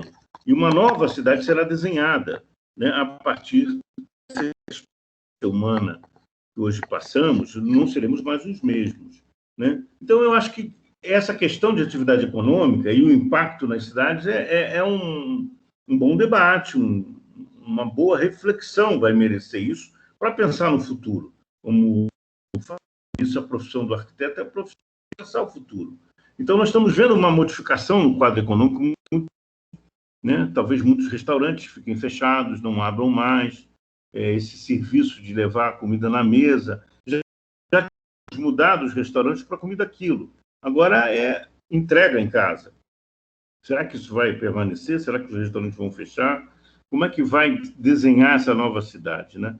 Então, eu acho que é relevante pensar nas atividades econômicas, mudança que vi essas atividades, mas não é dessa forma, né? Realmente, essa resolução foi suspensa, porque não fizeram sequer uma audiência pública, não fizeram consulta a ninguém, fizeram essa bobagem, porque eles eram como iluminados, capazes de transformar a realidade a partir de uma canetada. E aí eu soube que o Conselho de Arquitetura e Urbanismo vai participar de alguma audiência pública e tal. Eu acho que o que se pode aproveitar disso é a reflexão sobre novas atividades econômicas. Não tem nada a ver com a questão urbanística ou a questão edilícia. Mas a reflexão sobre as atividades econômicas que virão ou que já chegaram é muito importante, é muito interessante a gente pensar isso. E como é que a gente vai construir a partir disso? Como é que a gente vai construir o direito aí, professor? O direito do trabalhador que entrega a pizza na motocicleta, né? Como é que nós vamos fazer isso agora? Como é que a nossa sociedade vai se organizar dessa forma? As atividades econômicas já estão mudando.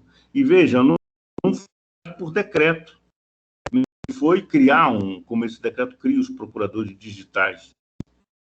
Simplesmente as atividades mudaram e eu acredito que muita coisa vai vir permanente, como uma parte do ensino, tudo isso nós vamos ter que conviver agora. Como esses debates que estamos fazendo, acho que vai ficar essa forma de fazer debate. Há quanto tempo eu não vou a Juiz de Fora? Gostaria de ir, mas hoje vim aqui a Juiz de Fora para esse debate, sem sair da minha casa aqui em Copacabana. Veio para ficar, isso vai organizar a nossa sociedade de uma outra forma. E nós, arquitetos, advogados, engenheiros, todos os profissionais, toda a sociedade tem que refletir para um debate democrático e um aperfeiçoamento desse novo desenho que virá, né? Então, acho que isso é importante. Era isso. Obrigado. Colegas, a gente já está aí com 1h45, né, de debate. Eu queria propor aí aos assistentes, antes de comentar, transmitir aqui alguns comentários e perguntas, pedir quem quiser fazer alguma ainda pergunta, que a gente acata aí nos próximos minutos, durante essa conversa aqui, para a gente poder caminhar aí para encerrar. O Fajardo aí, adorei tudo, muito esclarecedor, gostou muito da cloroquina urbanística. Disse que vai usar daqui para frente, Jerônimo, vai adotar. A Cecília pergunta, a resolução, pelo que entendi, não isenta a aplicação das normas urbanísticas. É isso realmente?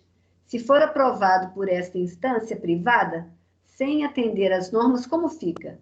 Alguém seria responsabilizado? Seria demolido? O município atuaria nessa direção? Teria força para exigir essa demolição? Bom, então, vou tentar responder a Cecília. Esse é o problema, Cecília. Hoje, se for construído de forma irregular, a gente já não consegue mandar destruir, né? a gente vai continuar sem a condição de determinar a demolição. Uma demolição vai ter que vir um processo judicial e que vai demorar bastante, né? Então, esse é o grande problema, que a gente vai começar a construir sem ter efetivamente a fiscalização prévia do poder público, né? Porque, na verdade, nesses processos edilícios, a gente tem dois momentos fiscalizatórios.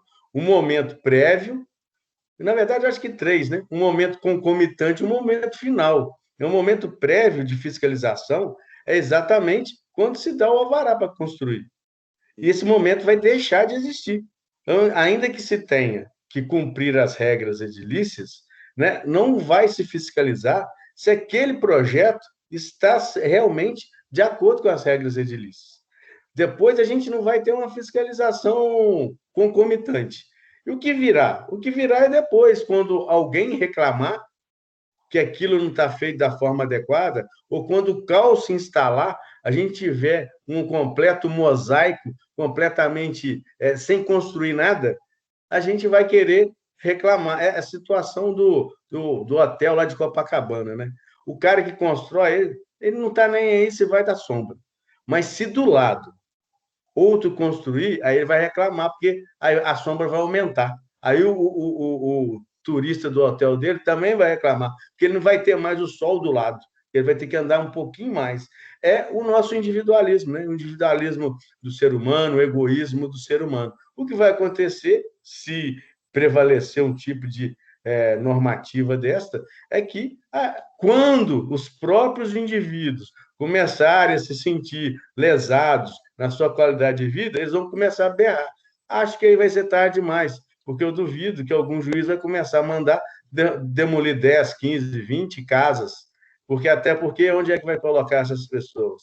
Até porque, sendo classe média, normalmente é o resultado de um esforço econômico de uma vida inteira que está ali. Então, qual é o juiz que vai ter coragem de determinar a demolição daquilo? Então, é mais uma situação que vai colocar em xeque, né, a supremacia do interesse público sobre o particular.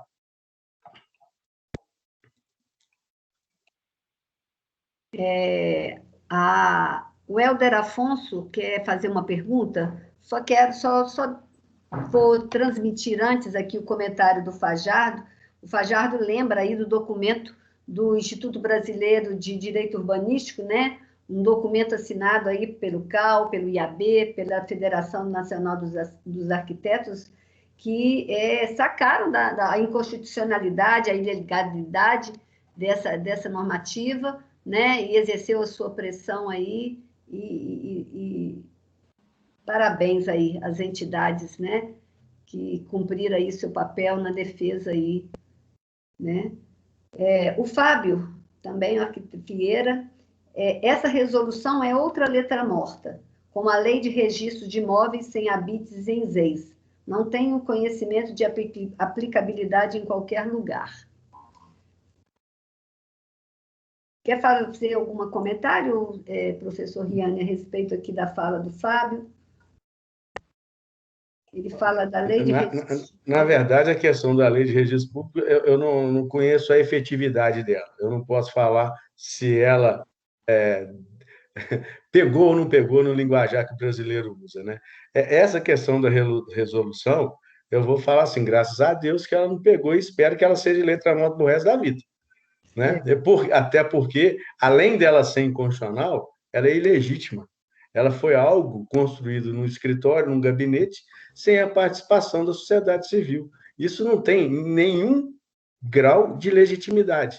Então, além dela ter o vício jurídico da ilegalidade, da inconstitucionalidade, ela também tem um vício político-social da ilegitimidade. Então, essa eu quero que não pegue, que todos os prefeitos e prefeitas do Brasil tenham a clareza de que eles precisam preservar sua própria autoridade e não cumprir uma aberração dessa. Eu queria só fazer um comentário ainda na pergunta anterior, muito bem respondida pelo Frederico, mas vou até adentrar um pouco nessa área. Pedir para demolir é o leite derramado, né? A coisa já está feita, o problema já está posto.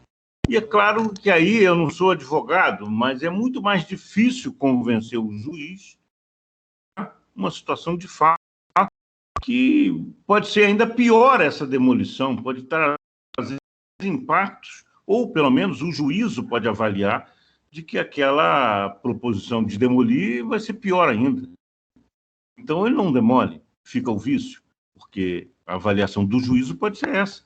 E você vai entregar uma decisão da sociedade para a justiça, não tem necessidade. Quando nós temos a possibilidade de discutir tudo isso numa folha de papel que se chama projeto.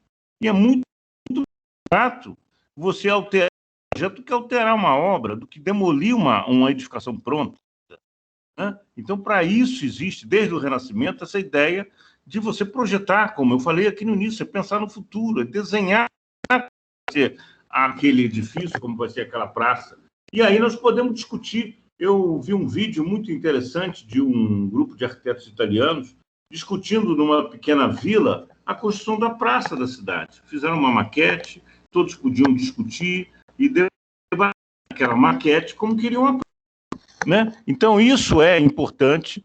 A importância do projeto é muito mais barato discutir com desenhos, maquetes, hoje vídeos, instrumentos que você altera depois, vai ajustando. E a obra também pode ser um processo de aperfeiçoamento, mesmo durante a obra, algum aperfeiçoamento você ainda pode fazer.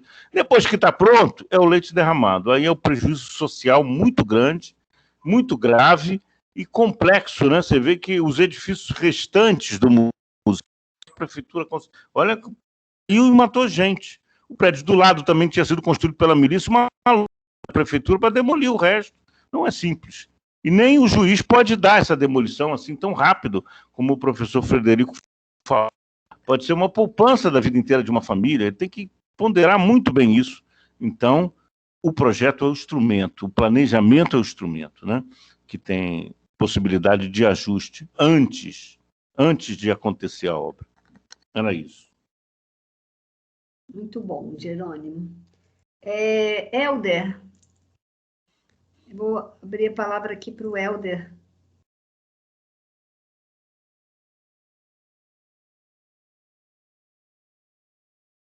Priscila, como é que viabiliza aí para ele falar, para assistência? É só ele clicar no microfone e abrir o som. Você consegue comunicar com ele? Helder, você está nos ouvindo? Só falar no chat, se você estiver.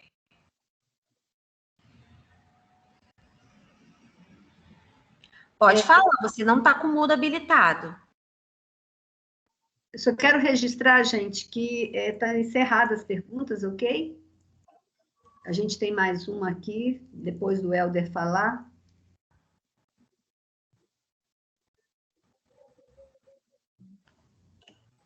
Priscila, qual a orientação que você passa para ele? Eu posso passar. Então, só abrir o microfone. Clicar no... Ele vai clicar no desativar mudo.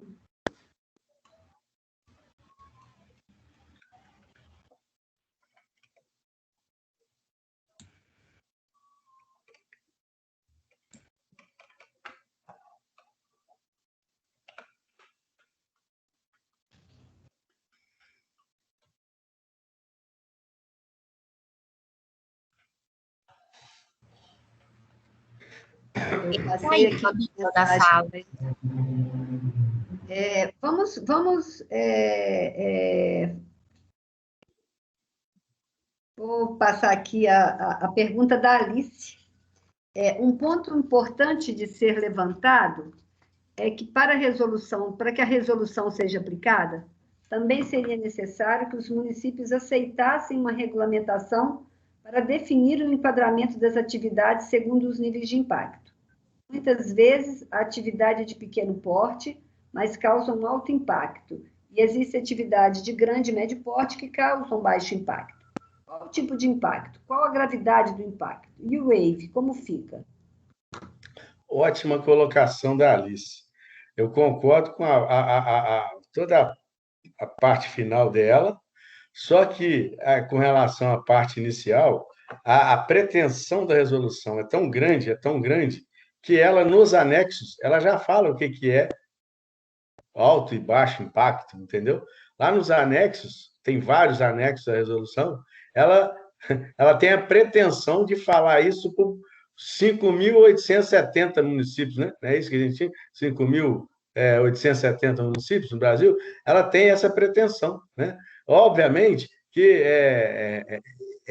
essa resolução ela não é um nada jurídico, né? Se eu pudesse falar alguma coisa, ela é um nada jurídico. A única coisa, o único valor que eu poderia dar a ela é que ela pode ser um ponto de partida para uma conversa, pode ser um ponto de partida para se buscar uma certa flexibilização, uma certa agilidade, né, nesses processos aí de aprovação de obras. Nada mais do que isso, né?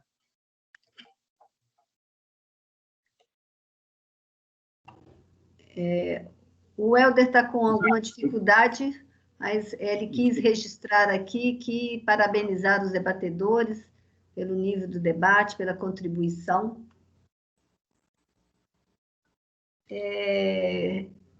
Vamos passar, eu pediria ao Frederico e ao Jerônimo uma fala aí para encerrarmos, para concluir esse debate tão importante, que foi tão bom aí para a gente. E eu diria, vou me agarrar nisso, Frederico, que é um nada. Isso dá um alívio, mas eu acho que, não sei, acho que a gente tem que estar muito atento, assim. Eu acho muito preocupante esse avanço que foi feito. Ele a vontade realmente de dizer, é um nada, assim, mas a gente tem que estar atento e forte, né?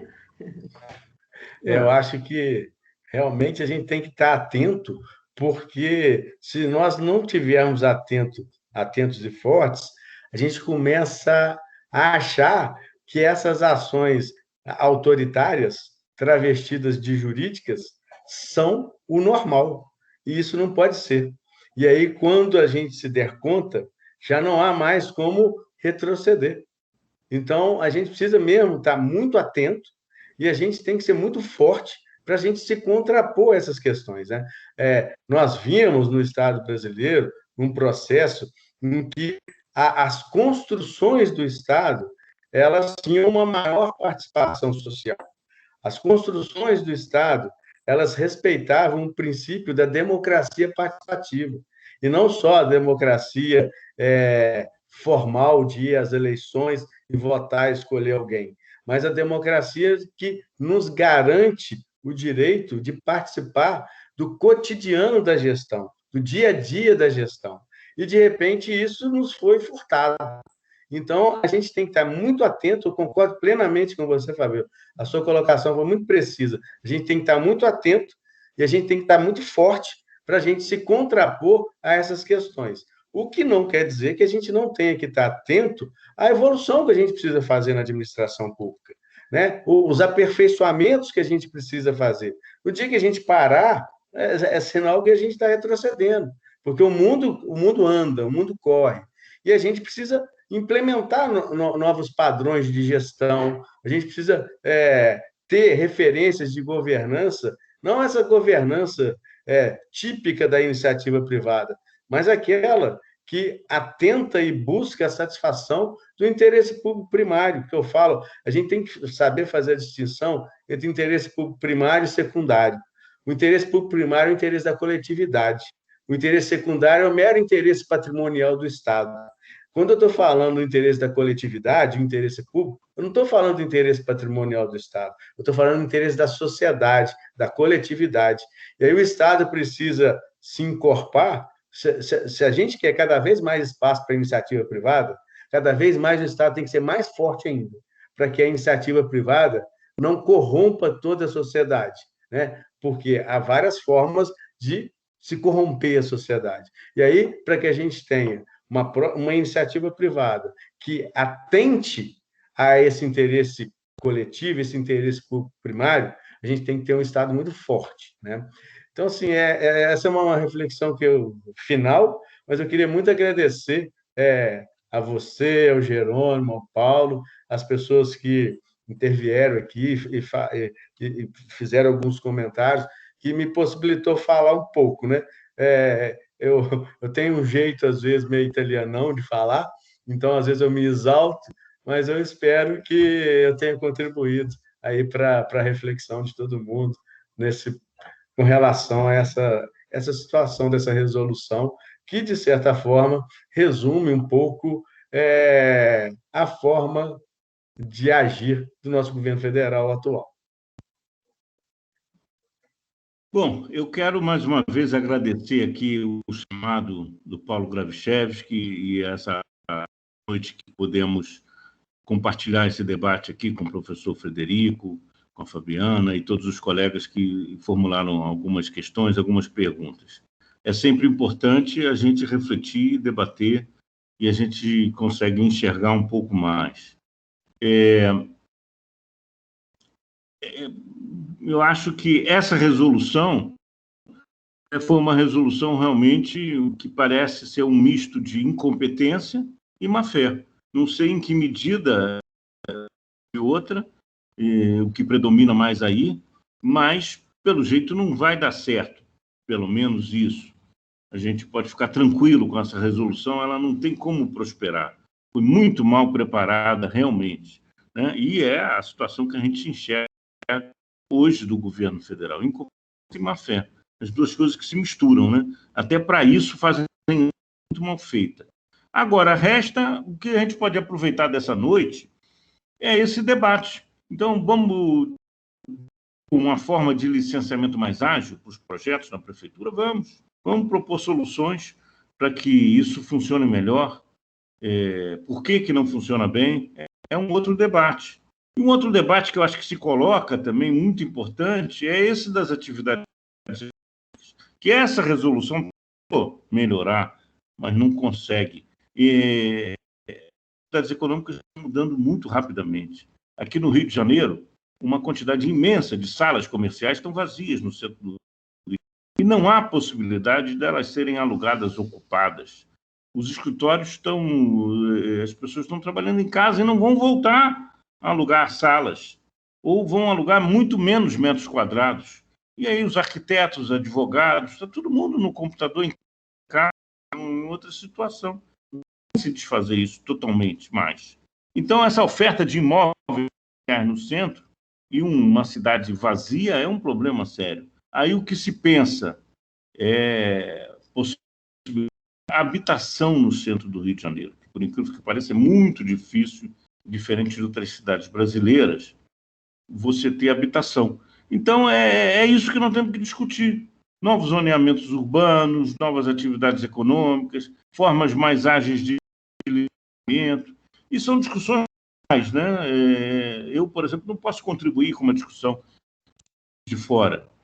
Não tem como contribuir nessa discussão, a não ser essa discussão genérica que a gente fez hoje sobre essa resolução federal, que é o genérico do genérico. Parece que não prospera mesmo, a gente pode ficar tranquilo com isso. Mas os problemas não acabaram porque ela não prosperou. Os problemas existem e essas mudanças são muito grandes. E como nós vamos lidar com essas mudanças, como as cidades brasileiras, né, do Rio? O centro não pode ser um centro fantasma. Isso significa um prejuízo imenso para a sociedade, porque ali tem uma infraestrutura urbana pronta. Eu estou falando de telefone, internet, esgoto, eletricidade, transporte. O Rio de Janeiro tem um centro muito bonito, muito bem ventilado. Então, isso não pode ficar abandonado.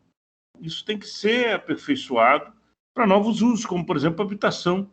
Um rapaz solteiro, casal, pode um apartamento pequeno próximo do seu trabalho, né? Como muitas cidades no mundo e também outras cidades brasileiras misturam uma ocupação de trabalho, de habitação e trabalho. Enfim, são grandes os desafios que a gente tem pela frente e são muito importantes esses debates.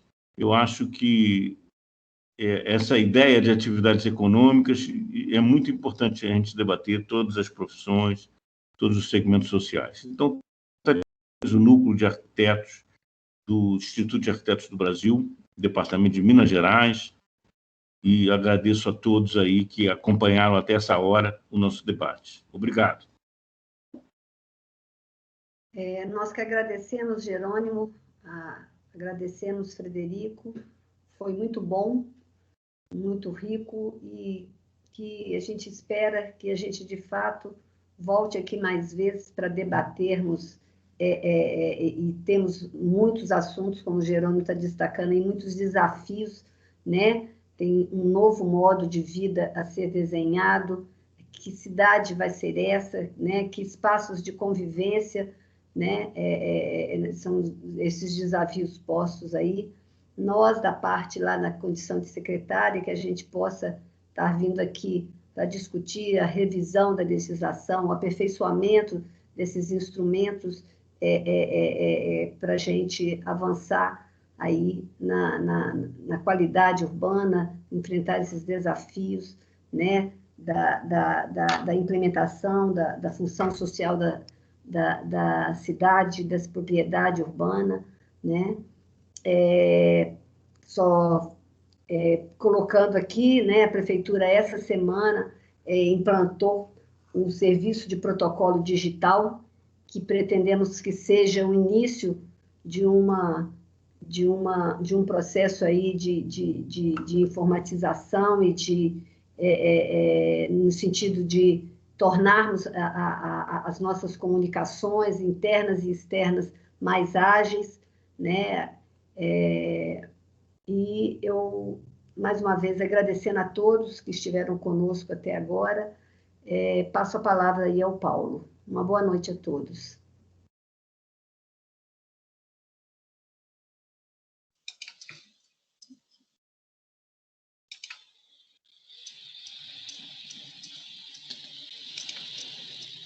Será que o Paulo não usou? Paulo? Ativei aqui. Não, eu queria parabenizar a toda e agradecer muito, né, pela essa, como você disse, essa rica discussão, né, importante discussão, né, e dizer que o núcleo de Juiz de Fora sempre teve uma atuação, né, nesse sentido, né, de discutir pontos relevantes da arquitetura, pontos em relação à cidade, né, buscando cada vez mais refletir sobre a qualidade de vida que nós precisamos ter, né, e a gente espera ter outros encontros, né, mais breve possível, né. Agradecer a todos novamente, agradecer a Fabíola, ao Jerônimo e ao professor Frederico, essas contribuições que foram dadas. Boa noite. Boa noite a todos. Boa noite, obrigado.